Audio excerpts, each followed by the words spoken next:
shores and woodlands of the North, it's history, Michigan. Hi there, come on in. You know, most of us have fishing all around us that we probably don't know exists. There are probably lakes near you that have species of fish in them that maybe even the locals don't know about. 2 weeks ago, I was fishing up in the Traverse City area, Lake Leelanau, with two notable walleye fishermen, Mark Martin and Gary Roach. Most of the locals up there didn't know that Lake Leelanau is filled with walleye, and we caught them one after another all day long. That story coming up, along with some new attractions at the outdoor fair, including wolf dogs, hybrids from wild wolves. And of course, we have a lot more, so stay tuned. I'm Fred Trost. It's Thursday night, time for Michigan Outdoors.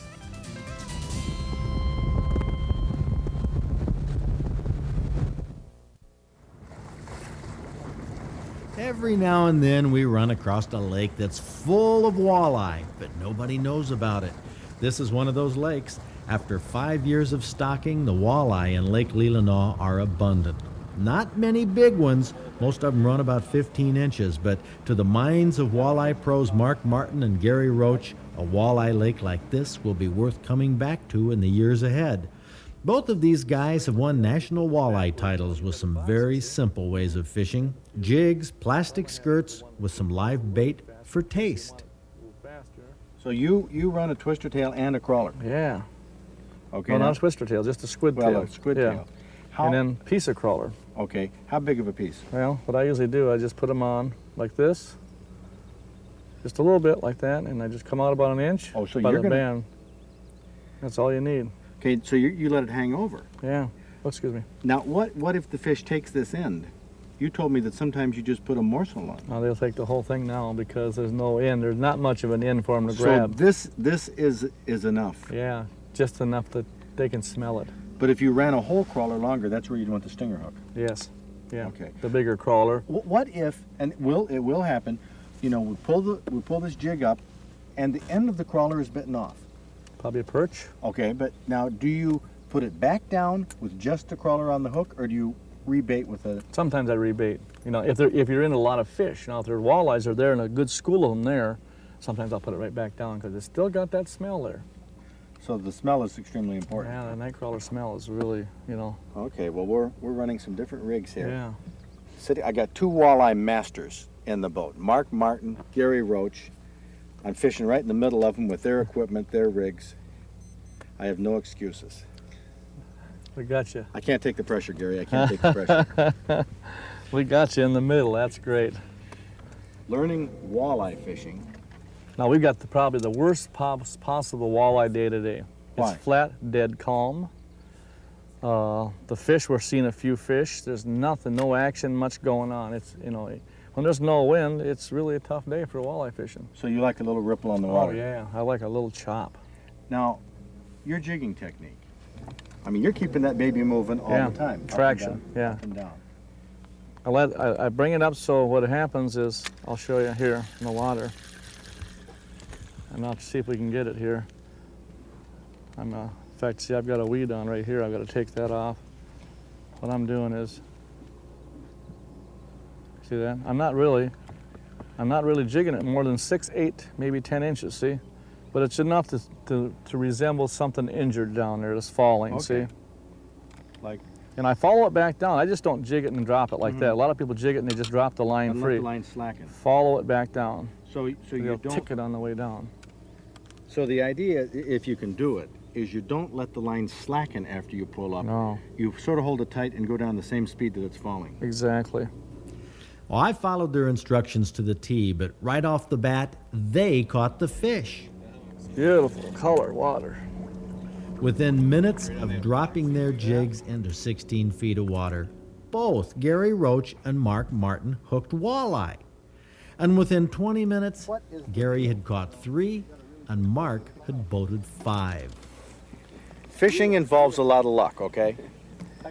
But there's something about fishing with Gary Roach and Mark Martin when they catch fish all around you. You have a touch. Every once in a while. Remember, I was fishing between these guys, imitating what they were doing, but not catching a thing. I don't know. Rocky the bass, the red eye, goggle eye. In this lake, they're good eating. Gary, this is the time when you're out with another fisherman trying to teach him to fish that you have to deal with the problem of what's called fishing depression. No, you're laughing. I'm getting psychologically down. I don't think I'm going to catch a fish for a week. No. How much does attitude play in this? I get that way myself once in a while. When Do ya? you get somebody in the boat that's catching fish. And you think that then sometimes you're trying to fish too fast, and then what I try to do is slow down a little bit. Just let it hit the bottom. Boom. Like that, hit the bottom. I'm finally on the bottom. I'm always fishing too far off the bottom. Well, maybe that was it. Maybe I was trying too hard and pulling my jig too far off the bottom. I'm just kidding. We're seeing lots of bait here. This lake is just totally full of shiners. They must be on a good spawning run now. There we go. Told you. There we go. Oh, do Hey. I have the touch now? Told you. Here, Mark, you want to land this one? Yeah. Gary? No, you go right ahead. Well, I needed this fish really bad just to prove to myself that I wasn't a jinx, that I could do it. And I did. Okay. That's a keeper. Almost a keeper. Is that a walleye? This is a walleye. I'm now Oh. open for giving advice on walleye fishing. It doesn't take me long to get my confidence back, does it? And it was funny. I caught the next 3 walleye. My confidence was back. Look at this. Fred. Huh? Excuse me for getting in your way, Fred. Yes.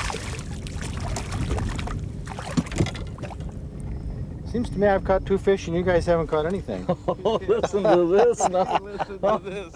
Huh? Mark, let's get on. There's tons of them down there. Come on, guys, get with it. Well, these guys got me using a simple technique, but it's important to mark walleye on a flasher. They're the marks right off the bottom in 16 feet or so, or mark them on an electronic graph.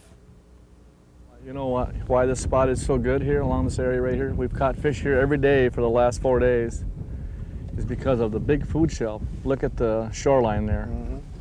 Big sandbar out there. But the distance between here and the sandbar means it's a drop off, and it slowly comes out, and it creates a big food shelf. And the wider the food shelf from the sand pile, or you might say, or the drop off, the more fish you're going to have using it. So you really don't want to have a sharp drop off. Smallmouth like that, and occasional spring walleye, but in the summertime, the walleye like a longer tapering one. Then she drops off from like about 17 feet to 35. So if you get your second drop off, where the fish can go out in the deeper water, in this clear water, and then in the evening they come up and they got a big food shelf here to feed on. This is why this is such a good spot. Biggest one of the day? I'd say it's the biggest one of the day. Oh, that's a nice. Look at that, huh? Gary Roach and Mark Martin boated many more of these Lake Leelanau walleye than I did, but if you're keeping score, does it count if the fish touches the boat? Oh! Doesn't count, does it? You got to get them in the boat. I before you touched play the with boat. them. The fish touched the boat.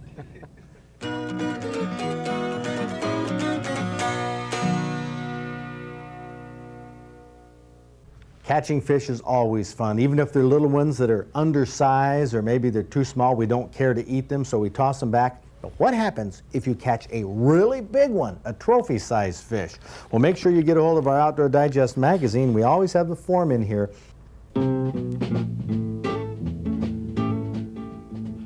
This is what I mean by a good picture. You can see the fish and the angler both in focus, well lit. This is Scott Scheffler from Ludington. He was fishing up in Leelanau County in Lake Michigan with a minnow when he caught this 15-inch perch. Now, you don't have to catch your fish in Michigan. All Michigan Outdoors viewers can qualify. Here's Brian Johnson from Novi. He was fishing in Ontario's Obatanga Provincial Park, trolling a gold floating Rapala. He caught this walleye 31 inches long, an inch longer than our minimum.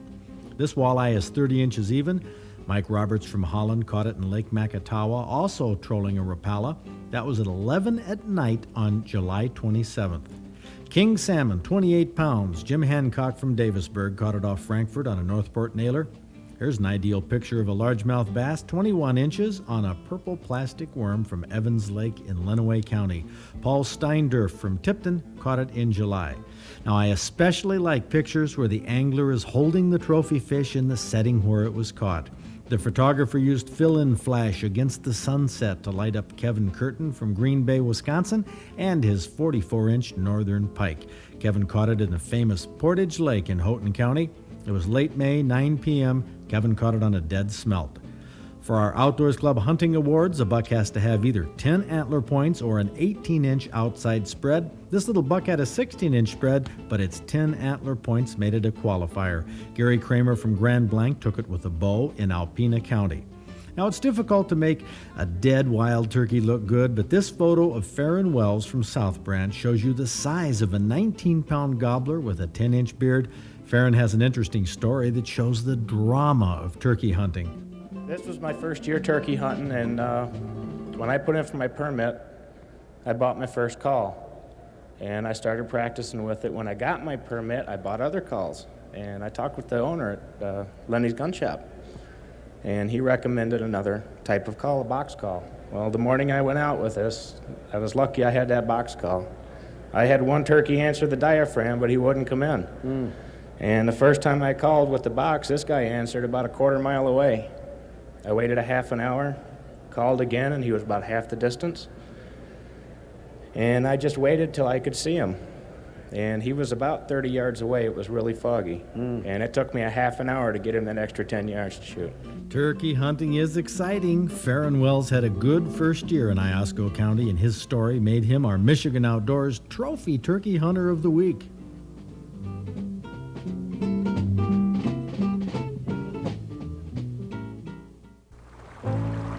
During the fair, taxidermist Tim Hayes will be at the museum working on a variety of mounts, including that 7-point buck I got last deer season. And if you have an old mount that's dirty or damaged, bring it in to Tim. He'll show you how to keep it clean, and if it's damaged, give you an estimate on reconditioning your mount. Tim won't be at the museum this coming weekend, but he'll be there all 3 days during the outdoor fair. We do have a couple new attractions at the outdoor fair involving wildlife that has become somewhat controversial. One of them are the wolf dogs. These hybrid crosses of timber wolves and most often Alaskan Malamutes aren't what you'd consider dangerous. I mean, like you would a rattlesnake, or they're not vicious, but they are wild in their temperament, and they take different precautions and different care than domestic dogs.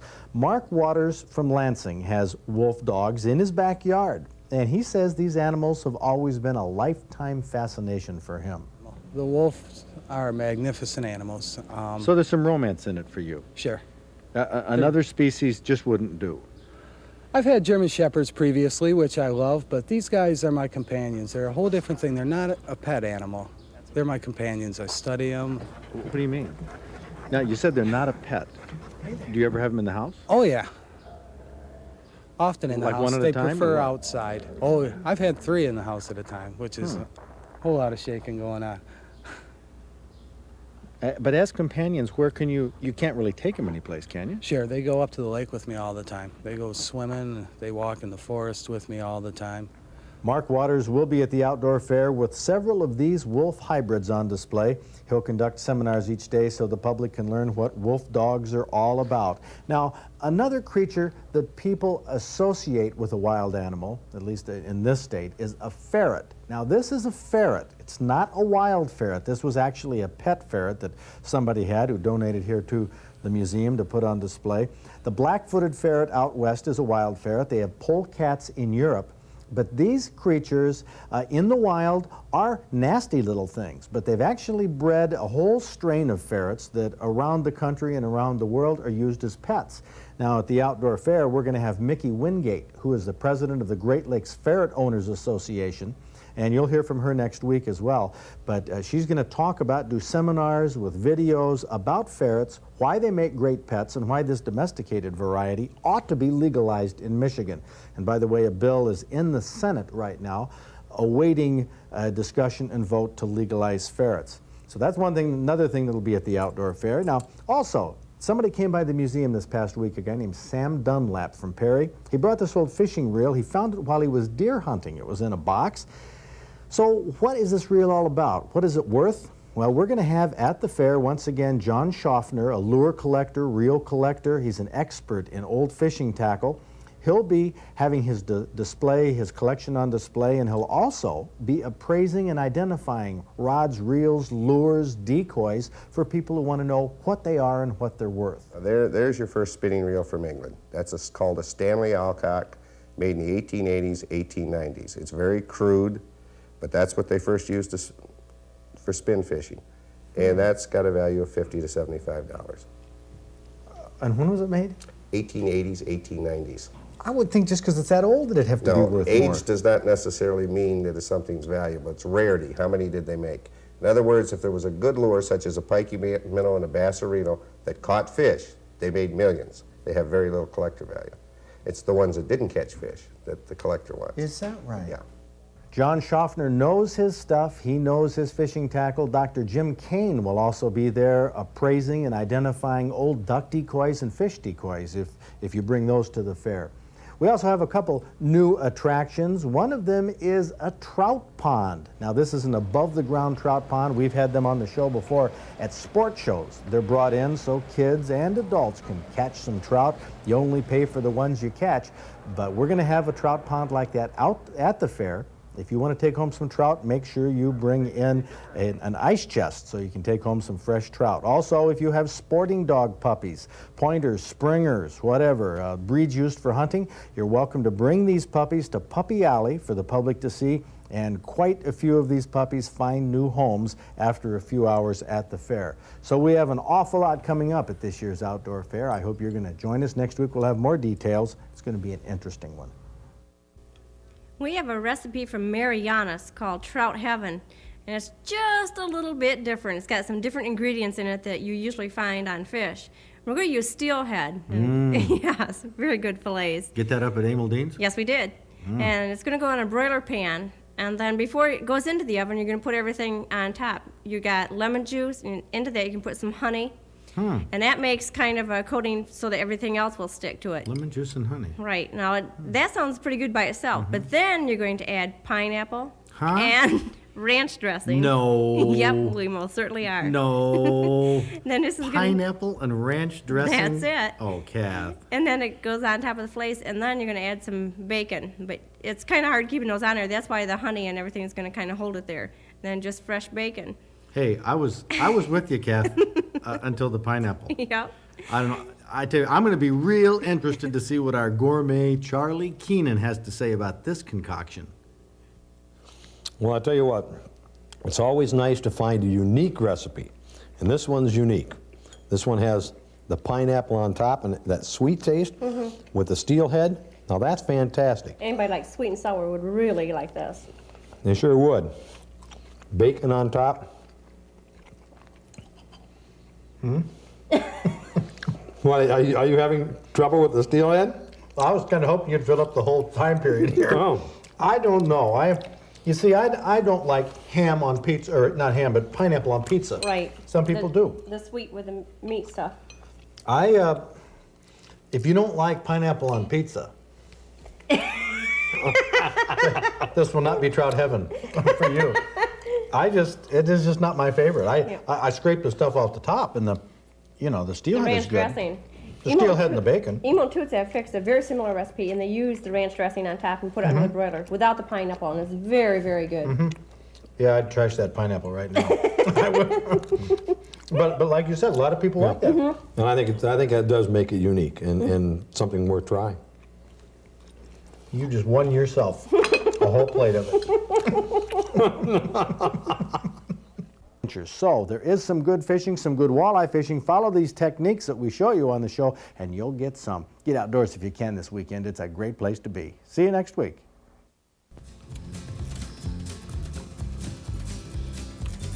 Next week on Michigan Outdoors, we're going to have a fast-paced show covering a lot of short subjects, outdoor news, updates on DNR activities, hot letters from viewers, outdoor fair guests, and we'll show you the big walleye that John Ford caught a year ago at Gunaseo Lake. It was really big, and Tim Hayes will be skinning it at the museum during the outdoor fair. A busy, busy show next week right here on Public TV.